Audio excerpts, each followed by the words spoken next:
Insiden mengerikan pernah menimpa pesawat Korean Airlines beberapa waktu lalu, di mana viral seorang penumpang membuka pintu darurat saat pesawat akan mendarat. Dia juga hendak lompat dari pesawat. Sontak saja situasi kacau ketika orang-orang yang dekat dengan pintu pingsan karena terpaan angin yang begitu dahsyat. Sang pelaku merupakan seorang pria, akhirnya ditangkap polisi. Kepada polisi, dia mengaku depresi karena kehilangan pekerjaannya. Sementara itu, viral rekaman suara seorang pilot penerbangan Alaska Airlines yang mencoba mematikan mesin pesawat saat terbang di ketinggian 30.000 kaki.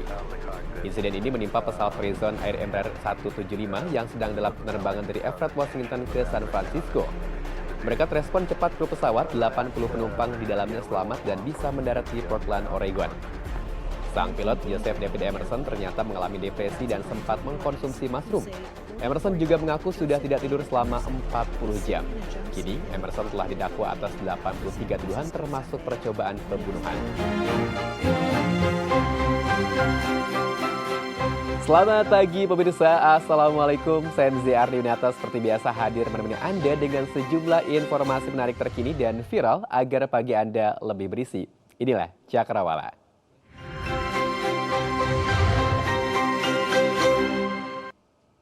Pagi ini kita awali dengan seputar informasi viral yang beredar di media sosial. Ada persekusi satpam pada mama pedagang di kawasan Taman Mini Indonesia Indah, Jakarta Timur. Juga ada pesepeda wanita modus pura-pura jatuh di jalan. Serta ada maling anjing kepergok lalu ditabrak. Berikut, ini nyata. Kamu berjanji. Yang viral kali ini ada rekaman video dugaan aksi persekusi yang dilakukan Satpam Taman Mini Indonesia Indah terhadap seorang emak-emak pedagang. Mentang-mentang sedang tugas menertibkan pedagang liar di TMII, si Satpam arogan memarahi emak pedagang. Padahal emak-emak ini sudah meminta maaf dan berjanji tidak mengulangi perbuatannya. Emak pedagang pun menangis karena mencoba mempertahankan barangnya di dalam tas. Sementara si Satpam berinisial AK terus membentak bahkan menarik kasar tas milik emak-emak ini. Pasca kejadian ini, Dirut TMI Claudia Ingkiriwang angkat suara dan menyatakan Satpam AK telah meminta maaf pada emak pedagang E. Keduanya sepakat damai. Udah ngelawan. Sebuah video memperlihatkan aksi seorang wanita naik sepeda kemudian jatuh seakan terserempet mobil. Diduga wanita ini bermodus pura-pura jatuh agar dikasihani warga sekitar. Video ini pun viral di media sosial. Warga yang melintas mencoba menolong, apalagi si wanita merintih kesakitan. Ujung-ujungnya wanita ini meminta uang ratusan ribu rupiah. Kapolsek Kedungwaru AKP Edi Santoso membenarkan kejadian ini. Menurutnya pelaku telah berulang kali melakukan modus serupa. Pemerintah desa dan aparat terkait akhirnya melakukan proses pembinaan terhadap wanita ini. Kalau video yang satu ini soal maling gagal maning. Dua pengendara sepeda motor yang berhenti di pinggir jalan ini ternyata pencuri anjing. Dapat incaran seekor anjing langsung dimasukkan ke dalam karung.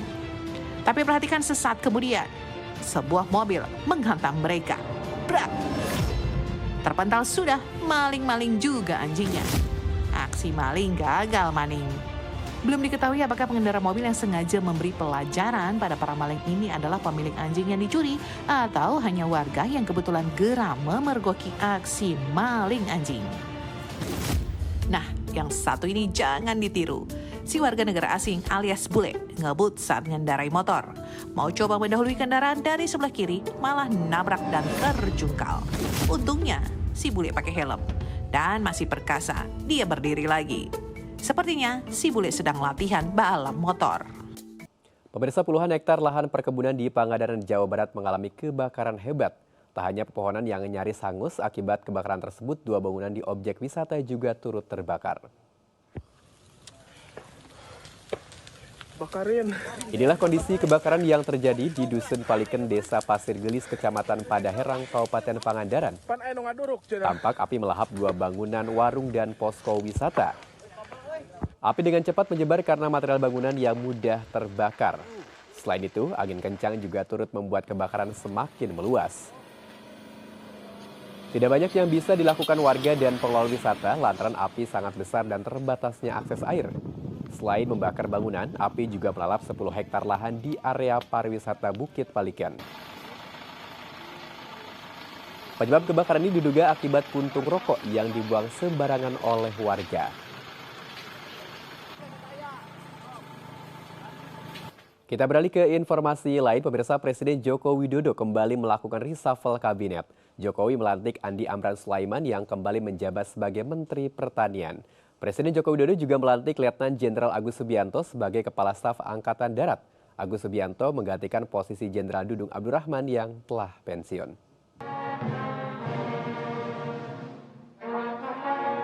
Andi Amran Sulaiman dilantik menjadi Menteri Pertanian menggantikan Syahrul Yassin Limpo yang mengundurkan diri beberapa waktu lalu dari Kabinet Indonesia Maju. Demi Allah saya bersumpah. Demi Allah saya bersumpah. Amran kini resmi menjabat kembali sebagai Menteri Pertanian. Akan setia kepada. Sebelumnya, pria kelahiran Bone ini juga pernah menjabat sebagai Menteri Pertanian pada Kabinet Presiden Joko Widodo periode pertama. Dengan penuh rasa tanggung jawab. Agus Subianto dilantik menjadi Kepala Staf Angkatan Darat berdasarkan keputusan Presiden nomor 89/TNI tahun 2023. Kata-kata saya. Akan setia kepada. Akan setia kepada Negara Kesatuan Republik Indonesia. Negara Kesatuan Republik Indonesia. Pelantikan Agus Subianto dilanjutkan dengan kenaikan pangkat satu tingkat lebih tinggi dari Letnan Jenderal menjadi Jenderal. Sebelumnya, Agus Subianto menjabat sebagai Wakil Kepala Staf Angkatan Darat sejak awal tahun 2022. Pemirsa, mantan Menteri Komunikasi dan Informatika Johnny G. Plate dituntut 15 tahun penjara terkait kasus korupsi menara BTS 4G. Johnny G. Plate juga dikenakan denda 1 miliar rupiah dan uang pengganti sebesar 17 miliar rupiah. Pengadilan Negeri Tindak Pidana Korupsi kembali menggelar sidang lanjutan mantan Menteri Komunikasi dan Informatika Johnny G. Plate terkait kasus korupsi proyek menara BTS 4G. Sidang kali ini menghadirkan dua terdakwa lain, yaitu Dirut Bakti Kominfo Anang Ahmad Latif serta Hudef UI Yohan Suryanto. Oleh Jaksa Penuntut Umum, Johnny G. Plate dituntut 15 tahun penjara. Sidang selesai dan ditutup. Tidak hanya itu, Johnny G. Plate juga dikenai denda 1 miliar rupiah dan uang pengganti sebesar 17 miliar rupiah. Selanjutnya, sidang akan dilanjutkan pada Rabu mendatang dengan agenda pledoi. 1 orang tewas dan 1 orang terluka dalam tragedi pecahnya jembatan kaca di Banyumas. Beritanya setelah ini tetaplah di Cakrawala.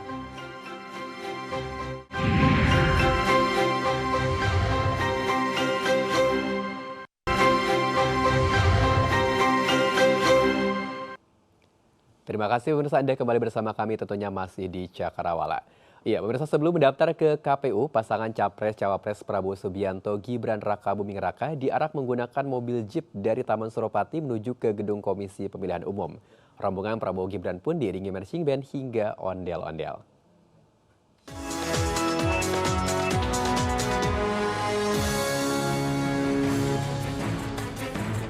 Euforia masa pendukung pasangan Capres-Cawapres Prabowo Subianto Gibran Raka Buming Raka nampak di sekitar gedung Komisi Pemilihan Umum kala mengantar pasangan calon jagoan mereka mendaftar dalam kontestasi Pilpres. Para simpatisan dan relawan memadati jalanan di sekitaran Taman Suropati Menteng, Jakarta Pusat hingga gedung KPU.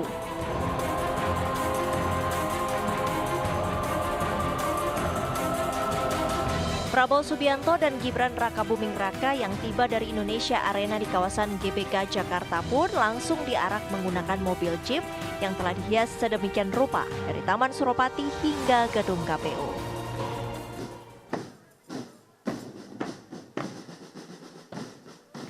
Rombongan Prabowo Gibran bahkan diiringi oleh barisan marching band dan ondel-ondel.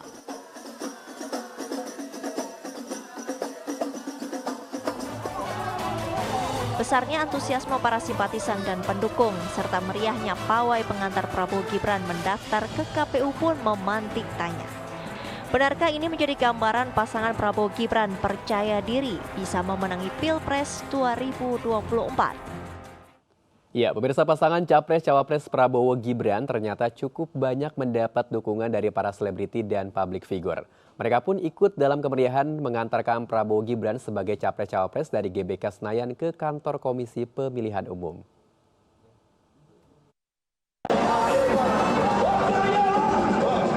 Puluhan ribu pendukung bakal calon Presiden Prabowo Subianto dan bakal calon Wakil Presiden Gibran Rakabuming Raka memadati Indonesia Arena Gelora Bung Karno Rabu pagi kemarin. Di Stadion Indoor ini, Prabowo dan Gibran melakukan deklarasi sebagai pasangan calon Presiden dan Wakil Presiden di depan puluhan ribu relawannya. Keduanya terkagum melihat dukungan puluhan ribu pendukungnya bergelora di Indonesia Arena. Menariknya, tak hanya simpatisan, namun sejumlah selebriti dan public figure turut serta hadir mendukung pencalonan Prabowo Gibran. Mulai dari Pasha Ungu, Charlie Van Houten, Eko Patrio hingga artis muda Pharrell dan juga Attalah. Dan berikut komentar mereka. Mudah-mudahan kolaborasi dari Pak Prabowo dan Mas Gibran yang sudah sangat mumpuni. Pak Prabowo pengalamannya, Mas Gibran juga kaum milenialnya sangat luar biasa. Pasangan yang luar biasa yang pasti ya. Dan pilihan yang pas dan pilihan yang mungkin sudah terukur dengan baik gitu. Pasangan yang paling ideal mewakili dua generasi. Generasi sehingga semua generasi merasa terwakili. Pasangan Prabowo Gibran menjadi pasangan terakhir yang mendaftarkan diri sebagai bakal calon presiden dan bakal calon wakil presiden di pemilu 2024. Kita beralih ke informasi lain. Pemirsa, hujan disertai angin kencang melanda beberapa wilayah di kota dan Kabupaten Bogor, Jawa Barat. Di Cariu, misalnya di Kabupaten Bogor, angin kencang sebabkan sejumlah pohon di jalanan tumbang dan beberapa rumah mengalami kerusakan. Sementara itu, puluhan rumah di Boyolali, Jawa Tengah rusak berat dan ringan akibat diterjang puting beliung. Beruntung tidak ada korban jiwa dalam kejadian ini.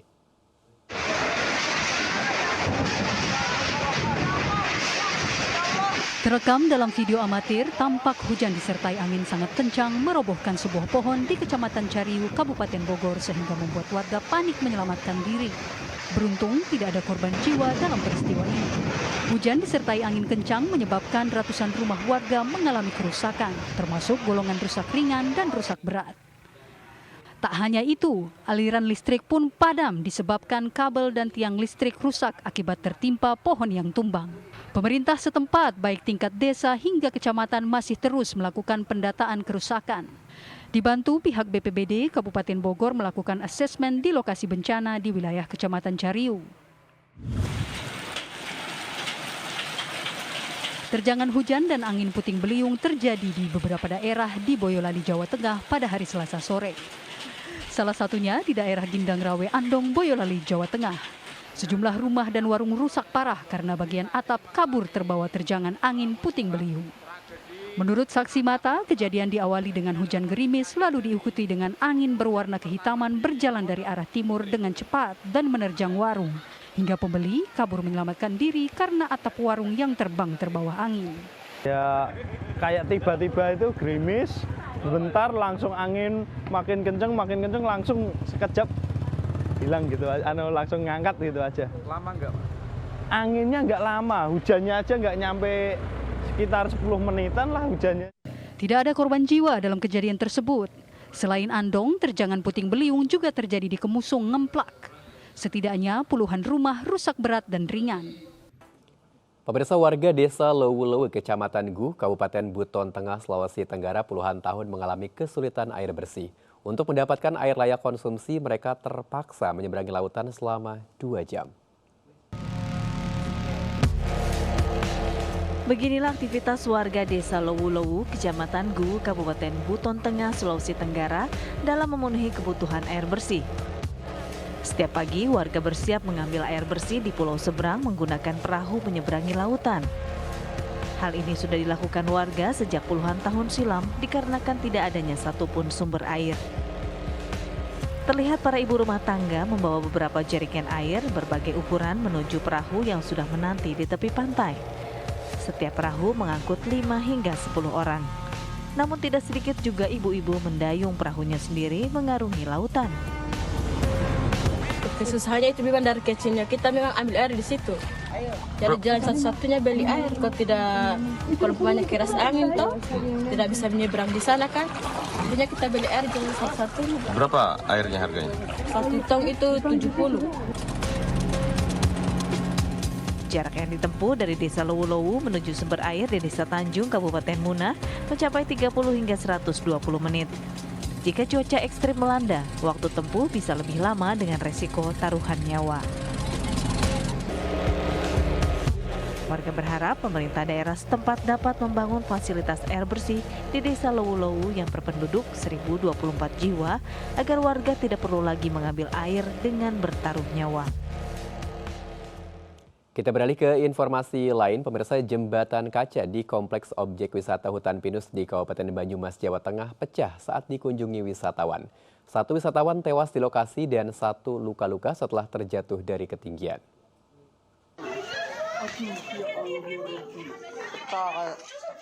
Pecahnya jembatan kaca setinggi 15 meter di objek wisata Hutan Pinus, Desa Limbakubus, Kabupaten Banyumas, Jawa Tengah, berawal saat 11 wisatawan menyusuri jembatan kaca dan bersuah foto bersama pada Rabu siang. Saat belasan wisatawan ini asyik bersuah foto, tiba-tiba bagian kaca pecah, berlubang dengan lebar 1 meter. 2 orang wisatawan yang berada tepat di titik pecahnya kaca terjatuh.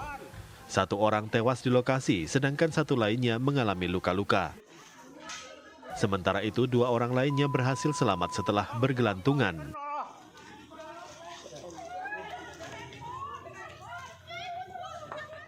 Ada 4 orang yang jatuh, 2 itu pada saat kacanya pecah itu sempat berpegangan di kayu-kayu ataupun di pengaman yang ada di jembatan kaca tersebut. Kemudian 2 lagi kaca pecah kemudian jatuh ke bawah.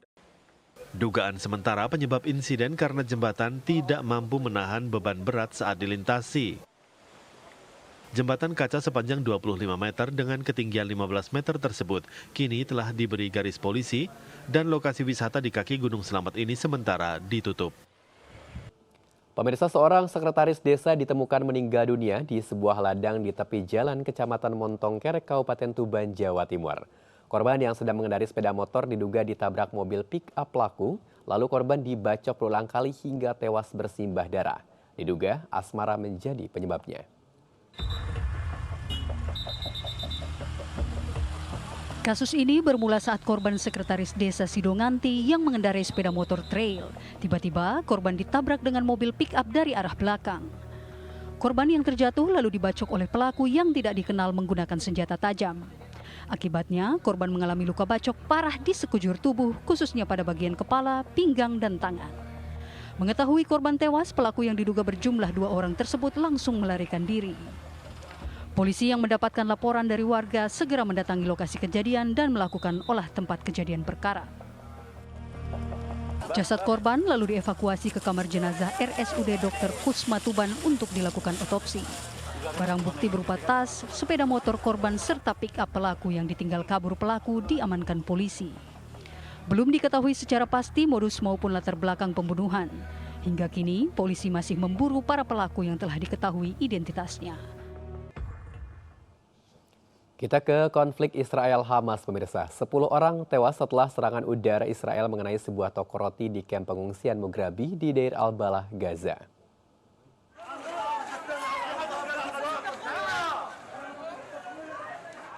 Serangan udara terbaru dari Israel terjatuh di sebuah toko roti di kamp pengungsian Mugrabi, Gaza pada Rabu waktu setempat.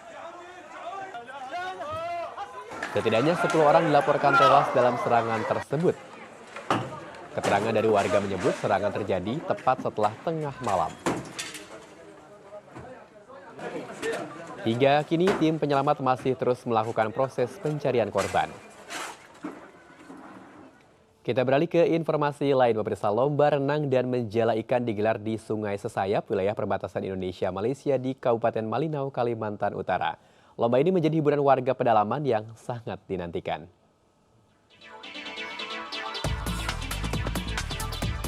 Lomba olahraga tradisional digelar warga perbatasan Indonesia-Malaysia di Malinau, Kalimantan Utara. Kali ini, lomba renang digelar di Sungai Sesayap, diikuti perwakilan dari 15 kecamatan. Lomba tersebut menjadi hiburan langka bagi warga pedalaman. Selain lomba renang, digelar pula lomba menjala ikan. Menjala ikan diikuti dengan antusias tak hanya oleh para pria, namun juga sebagian pesertanya ibu rumah tangga. Lomba olahraga tradisional ini bagian dari memeriahkan Hari Ulang Tahun Kabupaten Malino ke-24 dan Festival Budaya Irau ke-10. Ya, pemirsa, ada destinasi wisata baru di Gunung Kidul, Yogyakarta. Namanya adalah Jungwok Blue Ocean. Berkonsep Santorini di Yunani, Jungwok Blue Ocean ini memadukan arsitektur klasik dan juga alam. Pokoknya kental dengan nuansa warna putih dan biru. Nah, Anda penasaran? Berikut jalan-jalan.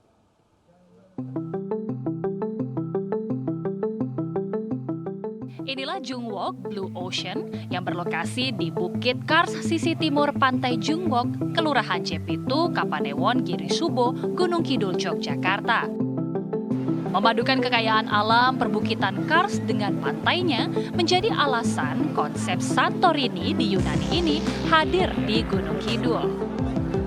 Selain bangunan berarsitektur klasik, mata setiap pengunjung akan dimanjakan dengan pemandangan laut lepas Samudra Hindia. Untuk menikmati kemewahan Santorini ala Gunung Kidul ini, pengunjung hanya membayar tiket masuk Rp25.000 per orang. Ada arena bermain anak, spot foto yang super cantik, dan yang paling memikat adalah suasana saat matahari tenggelam. Lalu bagaimana dengan makanannya? Anda bisa memesan menu khas Santorini.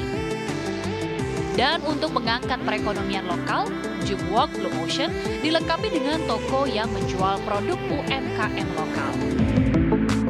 Dari pusat kota Yogyakarta, Jungwok Blue Ocean bisa ditempuh kurang lebih 2,5 jam perjalanan atau 75 km melalui jalur jalan lintas selatan Gunung Kidul yang halus dan lebar. Ya, pemirsa, tidak terasa sudah 30 menit kita menemani Anda. Waktunya saya MZ Ardiwinata undur diri. Tapi jangan kemana-mana karena setelah ini akan ada program kasus viral yang seru, menegangkan, dan juga jenaka. Sampai jumpa besok di jam yang sama. Selamat beraktivitas dan wassalamualaikum.